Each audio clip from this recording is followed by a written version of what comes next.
तो देखिए, थलपति विजय ने अपनी पिक्चर में भी कभी इस तरह की राजनीति नहीं देखी होगी जो आज तमिलनाडु की राजनीति कह रही है। नमस्कार, मैं हूं नीलू।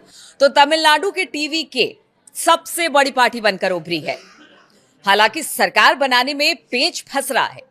एमके स्टालिन की डीएमके और एडप्पादी की पलानीस्वामी के नेतृत्व वाली एआईएडीएमके सरकार बनाने के लिए सांठगांठ कर रही है। ये बड़ी खबर सामने आ रही है।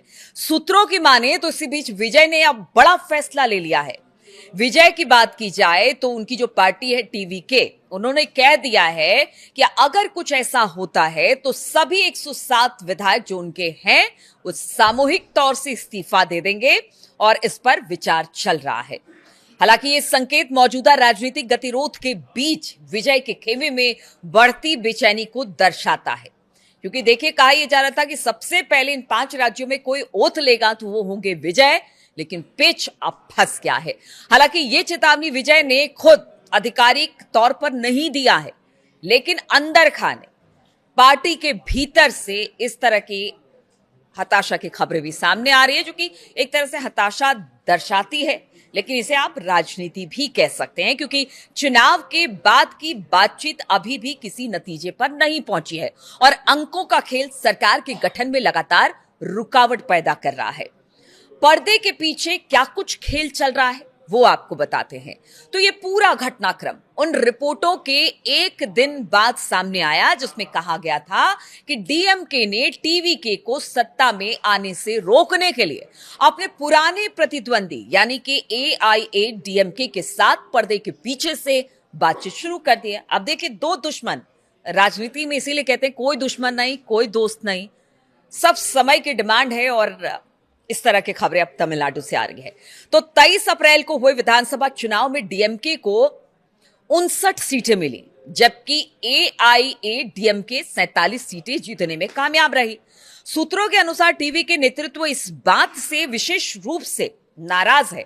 डीएमके और एआईएडीएमके के बीच एक अघोषित गठबंधन हो गया है जिसका मकसद विजय को सत्ता में आने से रोकना है। अब सोचिए, सबसे बड़ी पार्टी जो जीतकर इतनी सीटें लेकर आए, उसके बावजूद भी जो समीकरण, जो खिचड़ी इस वक्त तमिलनाडु में बन रही है, उससे विजय को रोकना एकमात्र मकसद है। भले ही उनकी पार्टी विधानसभा में सबसे बड़ी पार्टी बनकर उभरी हो, लेकिन ये सब कुछ खेल विजय के लिए है, उनकी पार्टी के लिए है, उनको सत्ता में आने से रोकने के लिए है। पार्टी नेताओं का मानना है कि दोनों प्रमुख द्रविड़ पार्टियों की ओर से मिल रहे हालिया राजनीतिक संकेत टीवीके को सत्ता से बाहर रखने की एक बड़ी जबरदस्त कोशिश है। जबकि सच्चाई यह है कि दोनों में से किसी भी पार्टी के पास अकेले दम पर सरकार बनाने के लिए जरूरी संख्या बल नहीं है। यानी दूर दूर तक कितना भी जुटा लेंगे, फिर भी अकेले अकेले वो पार्टी सत्ता में नहीं आ सकती है। टीवी के एक वरिष्ठ पदाधिकारी ने पार्टी के भीतर के माहौल को बयां करते हुए कहा कि जनमत भले ही बटा हुआ हो, लेकिन सबसे बड़ी पार्टी की अनदेखी नहीं की जा सकती है।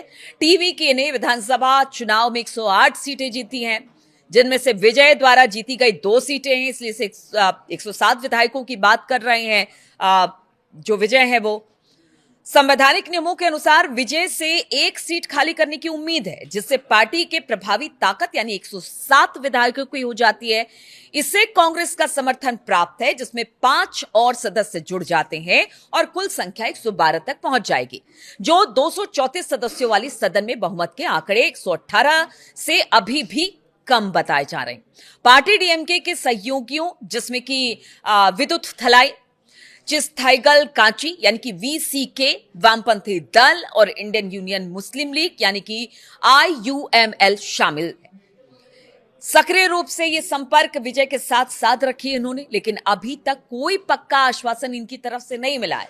यानी कांग्रेस हो गई, छोटी छोटी कुछ पार्टियां हो गई, वो बाहर से समर्थन की बात कर रही हैं, लेकिन अभी तक कुछ पक्का नहीं हो पाया। हालांकि विजय की राज्यपाल से मुलाकात के बाद तमिलनाडु में चल रही राजनीतिक अटकलों पर काफी हद तक विराम लग गया है।